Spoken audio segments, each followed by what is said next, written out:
Hey, what's going on, internet? Josh Noel from SonduckOne. So today we have a 38-4 gameplay on Fringe.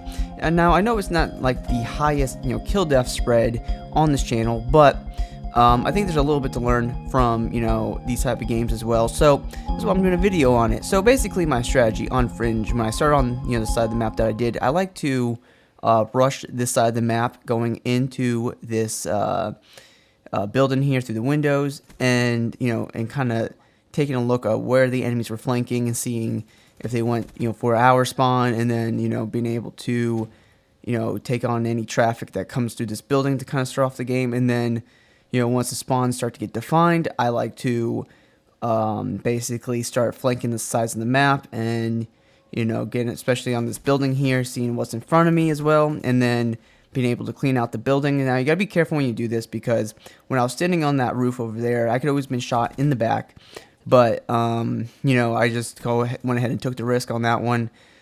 So basically, I like the strategy. As you can see, I picked up a few easy kills, and I didn't get shot at one time. I think I got like 3-4 kills from that situation, and I wasn't shot at. And right there, that was more of a a 60-40 chance there. I mean, he came out rushing a little too much, and luckily I was paying attention, and here I go and take out the sniper who is trying the trick shot, and continuing to pull out some work on enemies. I think that last one was a little bit lucky. He probably had the advantage, but basically I'm gonna go ahead and stick to these flanks and try to stay back just a little bit, because now I'm on my score streak, and got my combat focus up. And I mean, I try not to risk too much when I get my combat focus up, but this is a little bit of an older gameplay. So, my play style has definitely changed since I have uploaded this. And the one thing I want to talk about play style is that my play style towards the end of this game, it becomes very inconsistent, and that's why I end up dying 4 times. And as you can see right here, I'm playing a little bit more conservatively, and I'm not trying to force anything. It seems like I am sticking to my strategy a little bit. Kind of let the enemies pass through here, and then going for my flank.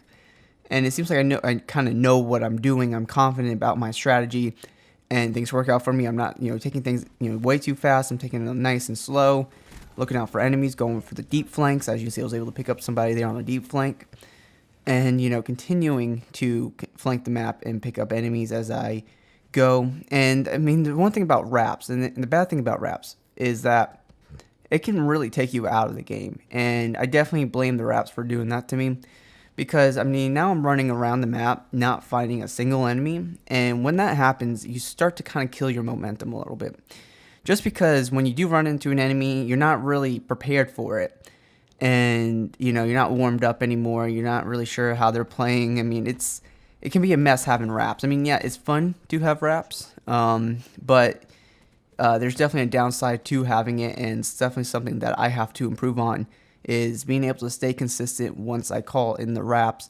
I mean, I'm going to continue to roll the R.A.P.S because, I mean, they're amazing for objective gameplays, and then, they really can, if you're on an average game, like, if it's a tied game, the R.A.P.S can really, give you the win. And then, as you can see, I ran into 2 enemies there, and I was double teamed, and, I wasn't prepared for that. My shooting was sloppy, and as you can see, I was unprepared for that, because I haven't ran into any enemies in a while there. I haven't consistently been running into enemies, so I was very, very unprepared for that. And then here I die again from a shotgun that was a little too far, but this game has those sort of guns in the game that can kill you in one shot. So it is what it is, I guess. But still, I'm rushing a little too much. I mean, I'm not taking it as cautiously as I was before. And that's the thing. You have to be, you have to be cautious no matter what. And once again, my accuracy is sloppy. I mean, how do you stay consistent when you're on a tear and you have the R.A.P.S? I mean, what do you do? Well, I mean, you really just gotta. I mean, there's not much you really can do other than maybe stay still and stuff like that. I mean, look, I go through that door there, and I'm not ready for it. I'm very impatient, because I have But watch this. I mean, I get a triple kill here, right? And that's a very sloppy triple kill, but that gives me a little bit of momentum to move forward here. I mean, pulled that triple kill, I should have died. They were all trying to shoot at me, and then I was able to get that sloppy triple kill. But I mean, I think it's a crazy game to watch. How the beginning of this game was so good compared to now where I'm making a lot of mistakes. And then right here I get rippered, which kills my momentum again. And that happens. There's not much you can do about that. But I was being a little bit too aggressive. I knew they were in there, and I was being too aggressive. So the goal is, once you have the reps, don't be too aggressive. Or once you start losing momentum because of your score streaks, don't be too aggressive. You got to kind of take the game a little bit slower than you previously were, which can be kind of boring. But if you want to pull off a really good game where you don't die, you have to play a little bit conservatively and not be too aggressive, because I was like 25-0 and now I finished the game 38-4. That means I died 4 times in the last, I don't know, something like, what's the math? 13 kills, something like that, guys. So basically you just got to learn how to play conservatively. And now I go back to the flanking route, so which I do pick up a couple of kills here, and on this this last life here, which makes it a 38-4 gameplay, which I think I got a little bit more comfortable just because I had to get killed a few times. But basically just stick to your strategy initially. If it works out for you, you should stick to it. Sometimes you need to change it a little bit, but clearly I didn't change my strategy. I just became more aggressive. And aggressive was not going to work against this team.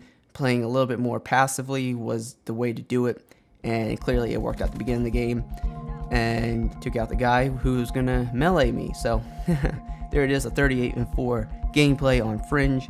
I think it still was a good game. Anytime you get over you get over a 9-point kill death ratio, it's still an amazing game. So it's nothing to really complain about.